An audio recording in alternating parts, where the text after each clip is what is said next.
I'm Dylan Goller, and this is the Dylan Goller Show.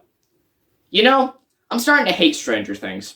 Not because it's bad, but because it's becoming really difficult to review. Now that Eleven has lost her powers, a being from the Upside Down seizes the opportunity to succeed in his world-ending mission. Upon creating this review, I realized that no matter what I say about this season, my opinion is just kind of going to be wrong. The thing is that this season was doomed upon entry by Stranger Things 3. Has to continue the bad ideas of that season, but it also has to set up Stranger Things 5, which hasn't come out yet. And a lot of my negative critiques on this season come from that issue. So it's kind of hard to differentiate what's Stranger Things 4's fault, what's the third season's fault, and what's the fifth season's fault. I don't know if that makes any sense, but this season is very overcrowded. And so the thing is, I'm just going to have to talk about each character because they either did really good with a character, really bad with a character, or really meh with a character. So I'm going to have to go through each of these, and so this is probably going to be my longest video yet. Let's start with the main character, Eleven. Eleven, this is her best season.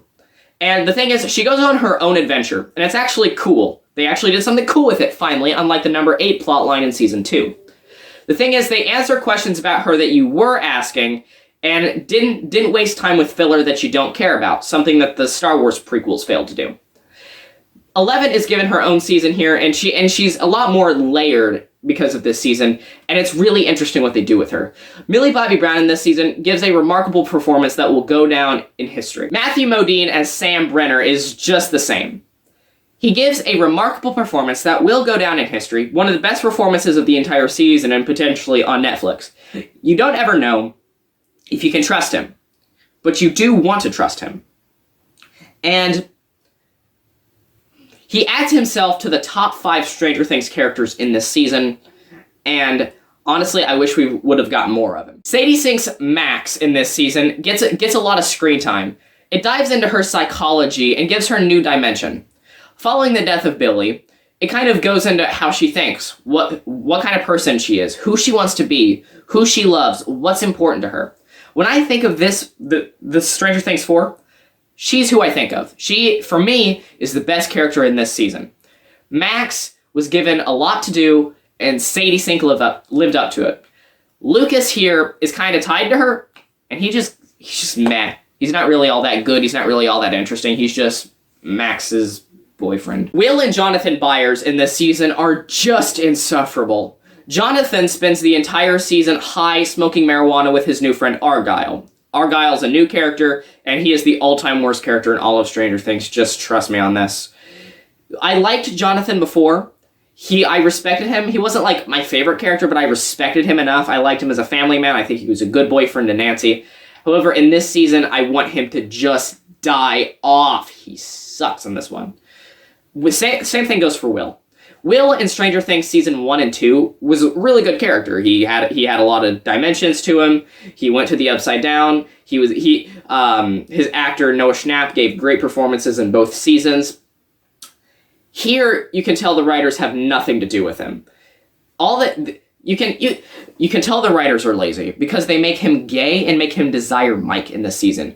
That's just terrible writing, and I want Will to die off too. They clearly have nothing to do with them. It's like the Duffer brothers as the characters, as there's more populated, as the season becomes more populated, they lose sight of what they want to do with each character. Mike is terrible in this season, but I guess he's better than the Dyers boys. Mike in this season is a high schooler, but you can tell the actor Finn Wolfhard is in his 20s. Mike spends the entire season with Jonathan, Will, and Argyle, which obviously hurts him. But the main problem with Mike is that he becomes less necessary as he gets older. So, Mike in the first season, he's the social leader, he's the friend of Eleven. The second season, he spends the entire season with Will trying to help him. The third season, he just exists to be the lover of Eleven.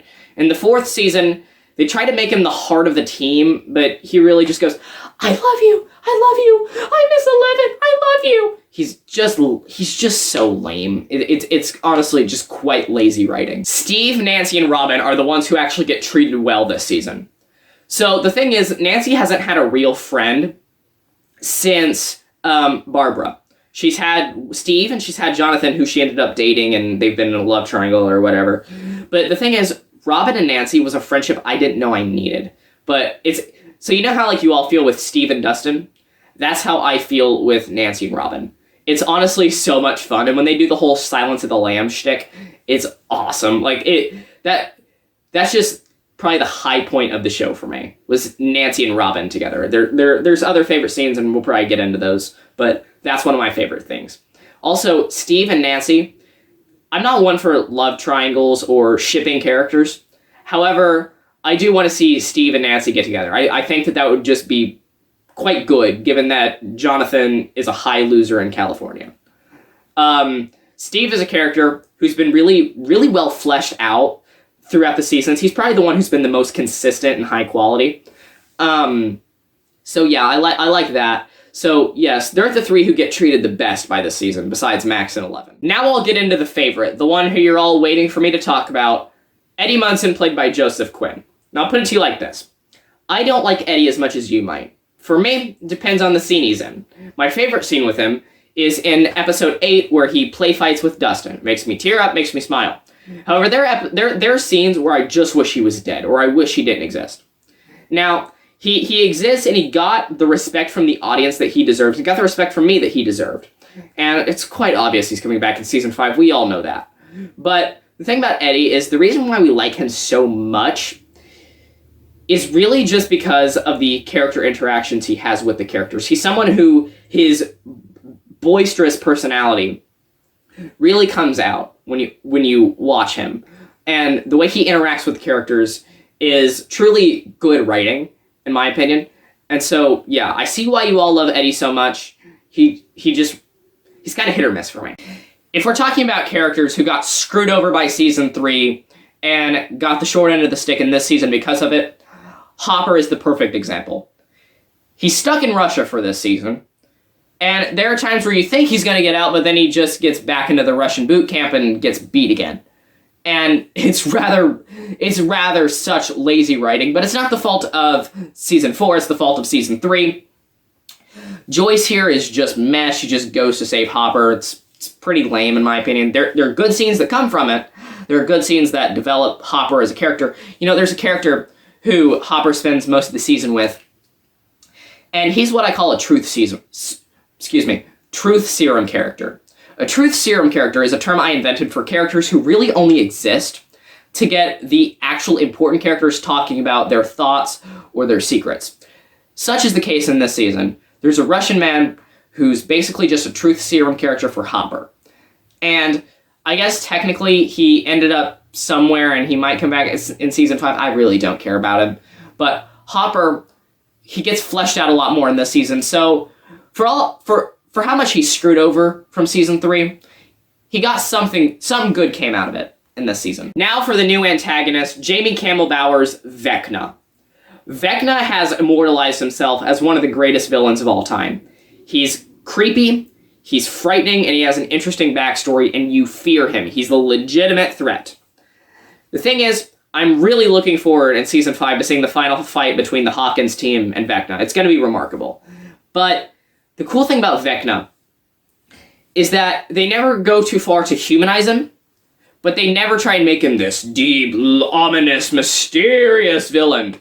He's someone who you understand. He's sort of like Darth Vader in a way. You know where Darth Vader comes from, and that makes him all the more frightening. And yeah, we've come a long way since Darth Vader, and Vecna is the pinnacle of that. The problem with me critiquing this season is that it's the punishment of season 3, and it sets up things that will be paid off in season 5. I said in the Stranger Things 3 video that this was doomed upon entry. Let me play that clip. I do want to touch on this quickly, kind of to preface my Stranger Things 4 video, is that the way the season ends with the characters and the different directions they go on, they seem passable, but when it comes to Stranger Things season 4, you're going to see how stupid these ideas actually were. There's a lot of really dumb ideas they choose to take the characters with in the finale. And when you watch the season, you'll be like, that's fine. Come Stranger Things 4, Stranger Things 4 is really going to suffer for it. And I'm going to talk about that season next in my next video. But I just want to kind of preface that. So I said there that we would see the negative effects of the 3rd season bite the rear of the 4th. And I was right. The thing is, like, a good example of this is in California where the Dyers are. That's just bad writing. That's just lazy, but it's the fault of the 3rd season. Hopper in Russia, most good came from it, However, it makes the season's writing look weak.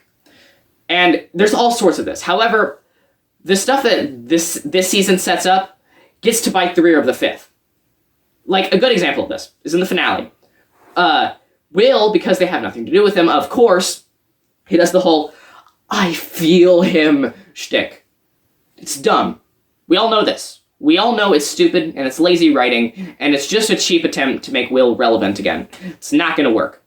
However, the good stuff that they set up promises an amazing fifth season, and I'm really looking forward to it. Finally, the last thing I want to say is that this season tends to go for a more epic scale, and it pays off for them. I said last time that the creative risks didn't work. This one actually does. This season feels a lot more epic, a lot cooler, and a lot more consequential, and it works for them. The thing is, I know I've been negative on recent seasons. I know I've taken a much more unpopular negative stance.